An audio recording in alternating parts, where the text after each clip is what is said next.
Hi everyone, I'm Bailu Ding, a researcher at Microsoft Research. Today I'll be talking about the Extensible Query Optimizers in practice. This talk will give a brief overview of the Extensible Query Optimizers based on our recent book, Extensible Query Optimizers in Practice. I will discuss the basics of query optimization and examples of extensible query optimizer frameworks, such as Volcano and Cascades frameworks. The book will cover additional key components in query optimization, including important transformation rules, cost estimation, lifecycle management of query plans, and open challenges in this area. Let's start with the overview of query processing. Given a SQL query, it is first passed into an abstract syntax tree, which is essentially a logical query plan. Then the query optimizer takes the logical query plan and produces a physical query plan. The query execution engine takes the physical query plan to process the data and produce the query results. For a given logical query plan, the goal of the query optimizer is to find the cheapest physical plan among many options of physical plans. Why are there so many options? First, for a logical expression, there can be equivalent logical expressions. One example of this is join commutativity. Second, for a logical operator, there can be different choices of physical operators to implement the logical operator. One example is the join that can be implemented by hash join and nested loop join. In addition, to find these alternative plans, we also need to compare the quantity of these plans. The quantity of the plan is often estimated by the cost model of the optimizer, which by itself is an active area of research with a rich body of literature. In the remainder of this talk, we will focus on the search in query optimization. Let's start with the join order enumeration. The goal is to find the best join ordering for a SPJ query for linear plans, which are basically left or right deep trees.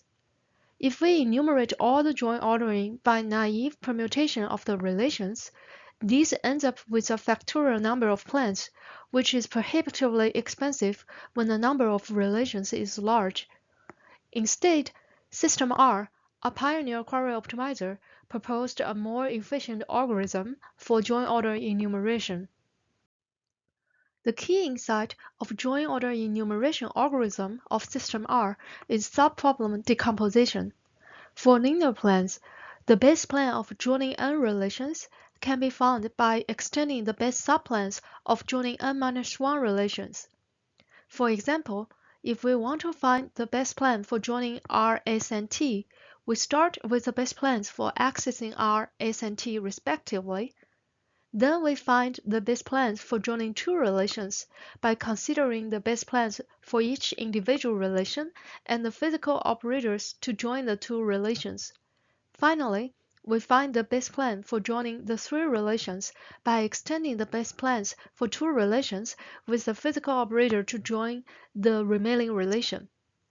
This is the bottom-up dynamic programming algorithm proposed by System R, which reduces the complexity of join enumeration from n factorial to n multiplied by 2 to the n.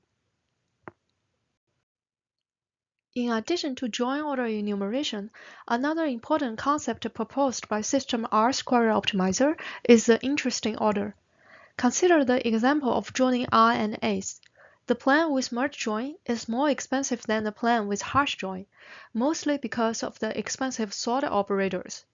However, if we have appropriate data access methods that can fetch the two relations ordered by the join column, then the merge join does not require sort operators and the plan becomes much cheaper.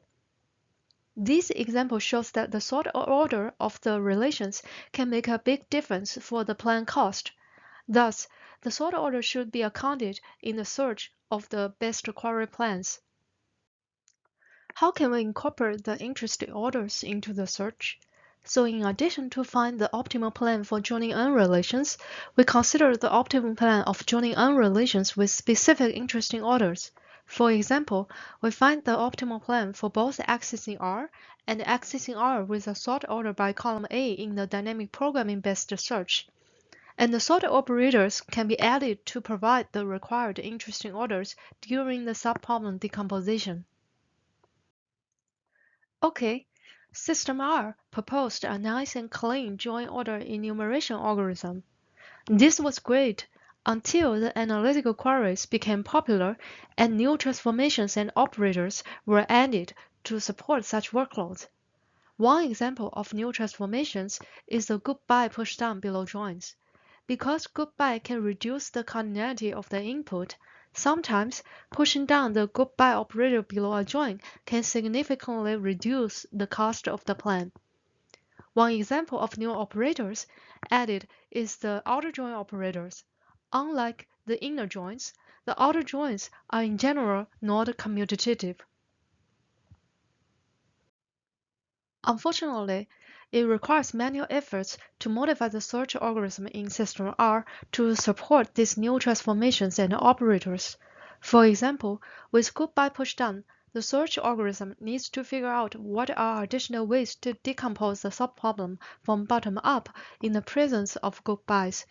For outer joins, the subproblem decomposition needs to be aware of the restrictions on join commutativity. This makes it difficult to manage and maintain the search algorithm in System R with an increasing number of new transformations and operators. In the 90s, there were a number of different efforts to design extensible query optimization frameworks that could incorporate new transformations and operators without requiring significant changes to the search itself. There is one line of work that focuses on abstracting the query optimization to an extensible framework with rule-based transformations. This includes the Volcano and Cascades framework, and this line of work has been widely adopted in industry, including Microsoft SQL Server, OCR, and Calcite. There are also other examples of extensible query optimizers, such as Starburst and Catalyst, which are based on different architectures. Next, we'll dive deeper into the Volcano Cascades framework. Rules are the key concept in Volcano Cascades framework. The rules generalize the join order enumeration in System R. At high level, a rule transforms an expression to an equivalent expression, where the expression can be either logical or physical. For example, transformation rules derive expressions that are logically equivalent, such as the join commutativity. The implementation rules transform logical operators to physical operators, such as transform a join to hash join. Finally, there are enforcer rules that only change the physical properties of an expression.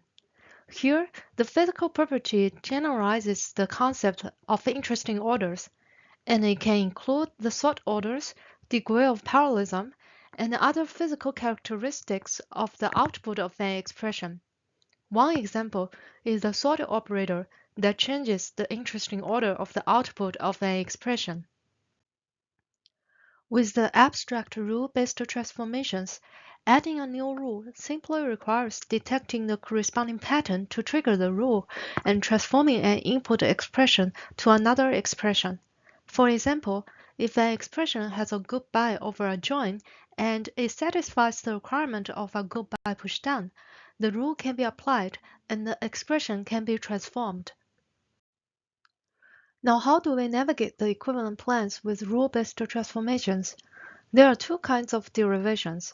First, by using the different rules, we can derive equivalent logical and physical expressions of the input expression. In addition, by decomposing the base plan of the expression into the root physical operator and the base subplans of the child expressions, we can again leverage dynamic programming to find the optimal physical plan. Now let's walk through an example to show how to find the best plan in Volcano with top-down search-based dynamic programming. We start with the root expression to join R and S. We first apply the implementation rule to transform a join into a hash join and cast the root physical operator based on the cast model. Next, we recursively derive the base plans for the expression R and S and cast them accordingly. Now we know the best plan of hash join of R and S costs 290. Next, we apply the join commutativity to the root expression, followed by an implementation rule of join to hash join. Since the cost of the hash join operator is already higher than the best plan we have found so far, we can skip further derivation of this expression. Finally, we try to apply join commutativity again on S join R.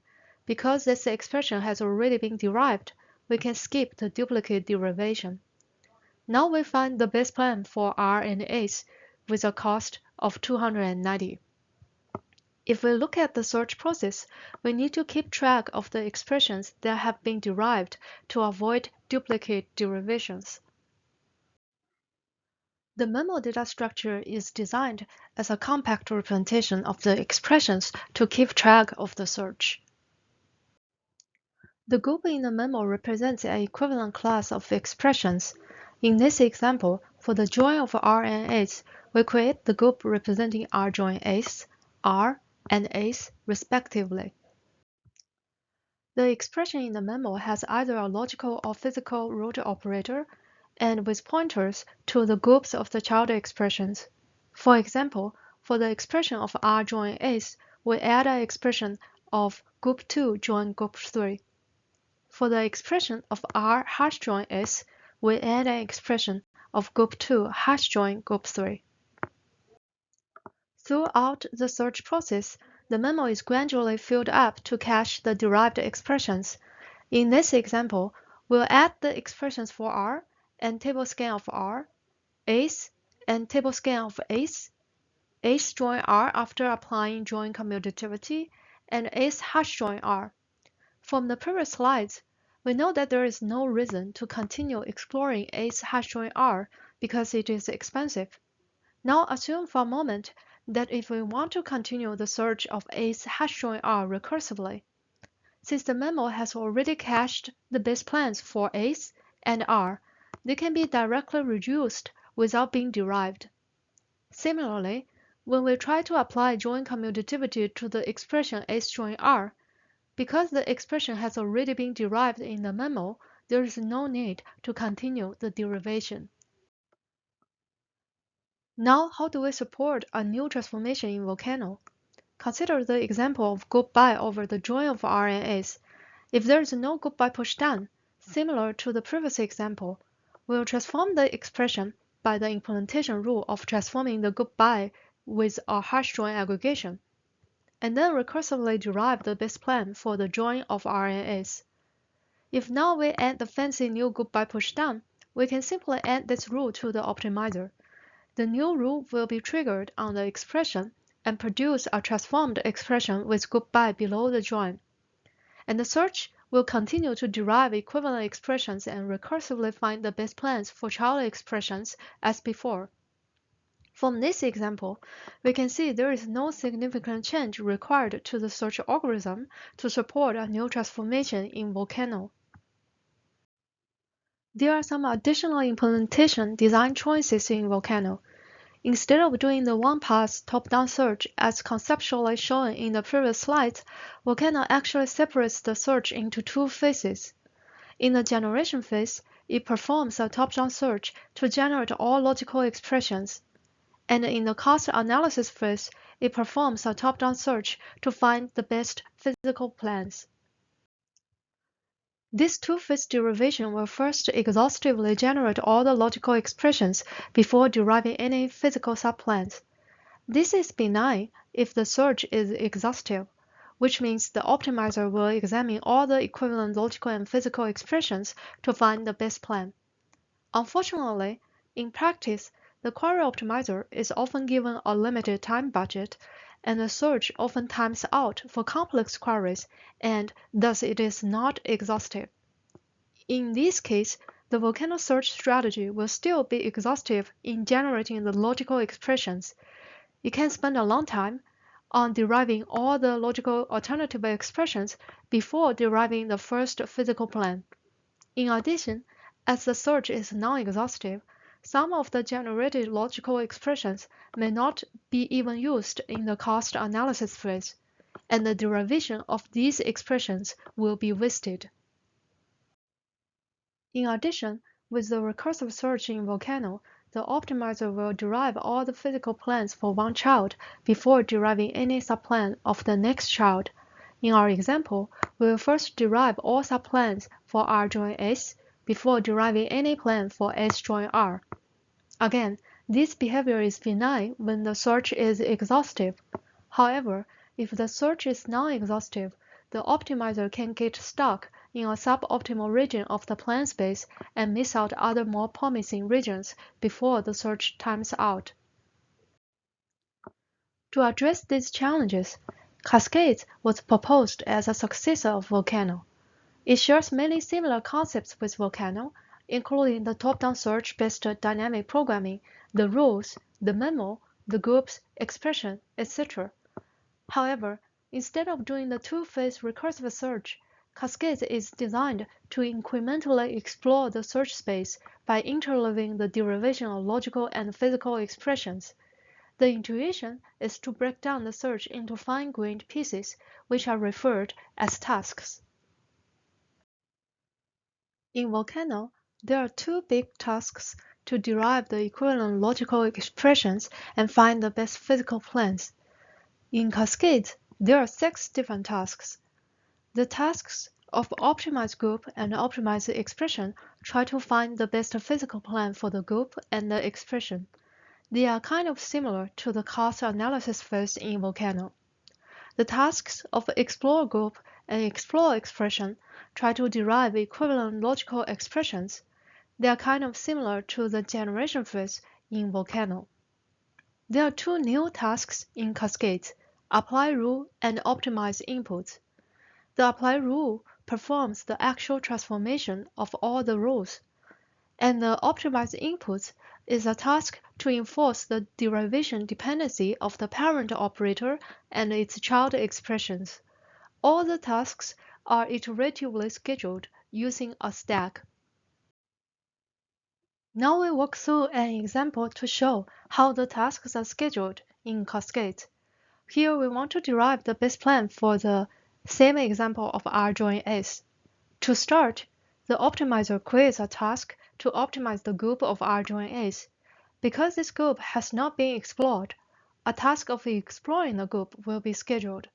In the task of exploring the group, the optimizer will schedule a task to explore every expression in the group. Because there is only one expression, a task to explore R join S is scheduled. To explore the expression, we can either apply the join commutativity and schedule a task to apply the rule, or schedule additional tasks to explore the group of its child expressions. Now the top of the stack is to explore the group of S, which creates the task of exploring the expression of S. Because there is no more transformation rules can be applied to S, the optimizer backtracks and explore the group of R. After exploring the group of R, the optimizer backtracks and performs the task of applying the join commutativity to R join S, which generates a new expression of S join R. Because a new expression S join R is generated, the optimizer schedules a task to explore the new expression. This creates 3 additional tasks by join commutativity and exploring the child groups. Because both S and R have been explored already, and the join commutativity results in a duplicate expression, the optimizer does not create any new task and backtracks. Because there is no additional transformation rule to apply to S join R, nor R join S, the optimizer continues to backtrack. Since the group of R join S has been fully explored, the optimizer backtracks to the root task. Now we are at the task of optimized group of R join S. Since this group has been explored, the optimizer schedules the task to optimize the expressions in this group. Because there are 2 expressions in the group, 2 tasks are created to optimize the expressions. The implementation rule transforms the join in S join R into a hash join. For implementation rules, The apply rule task will schedule the task to optimize the inputs of the expression.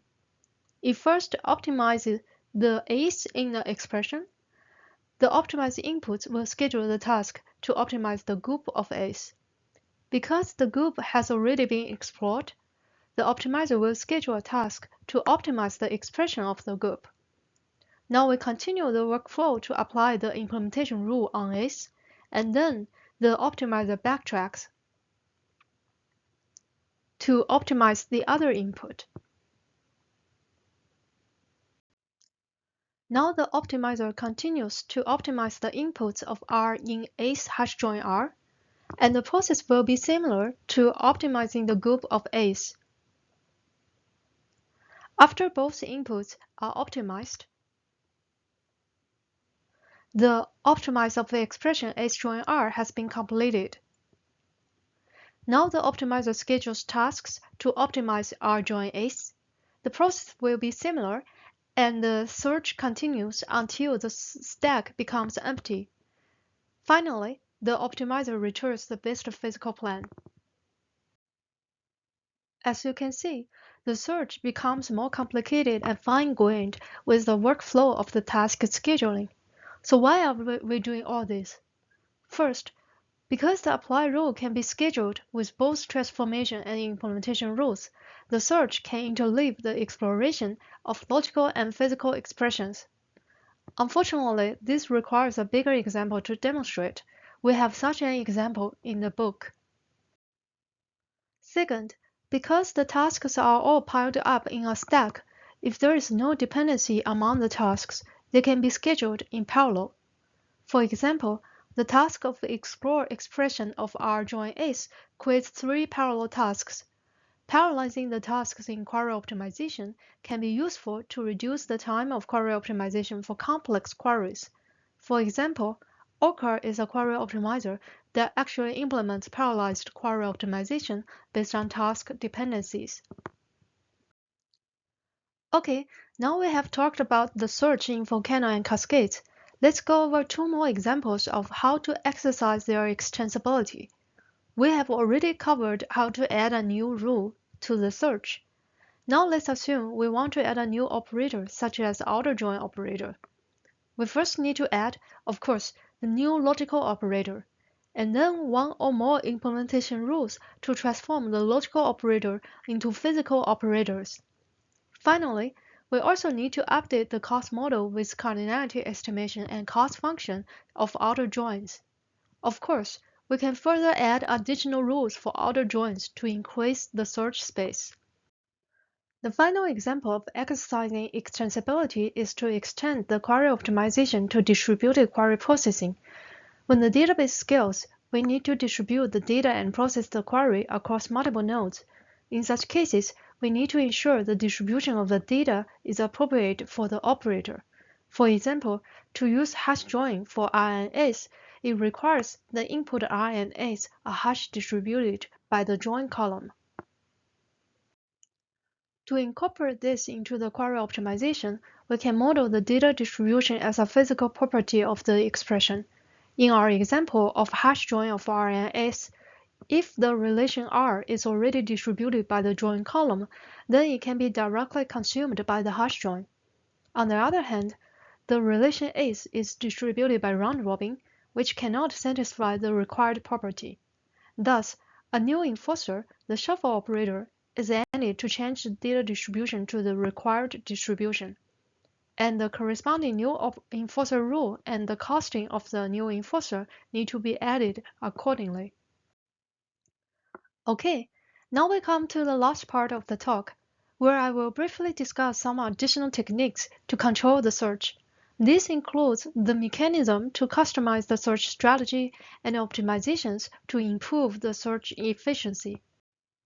For a given expression, some rules can be more likely to lead to good plans than others. For example, consider the true transformations of R join A's. If A's is a smaller table, then the join commutativity is more likely to lead to a better plan compared to the implementation rule of join to hash join. Thus, we would like to schedule the tasks from the most promising to the least promising. This can potentially help the cost-based pruning to improve the efficiency of the search, but more importantly, when the search is non-exhaustive, finding good plans earlier can also improve the plan quality. The promise is a mechanism designed for this purpose. He assigns a score to an expression and a rule for task prioritization to help the optimizer find good plans early in the search. Guidance is another mechanism to customize the search. It is used for scoping the search space with heuristics. For example, it can be used to reduce the overhead of duplicate derivation. In our previous example, because applying joint commutativity will lead to duplicate derivation, in such cases, we can simply deactivate joint commutativity rule if it has been applied to the expression before. In addition, guidance can also be used to trim the search space with some heuristics. For example, disallowing cross product in a query plan is often a good idea, but this is a heuristic and it can miss out the best plan. Now we will move to 3 techniques to improve search efficiency. The first technique is the simplification rules.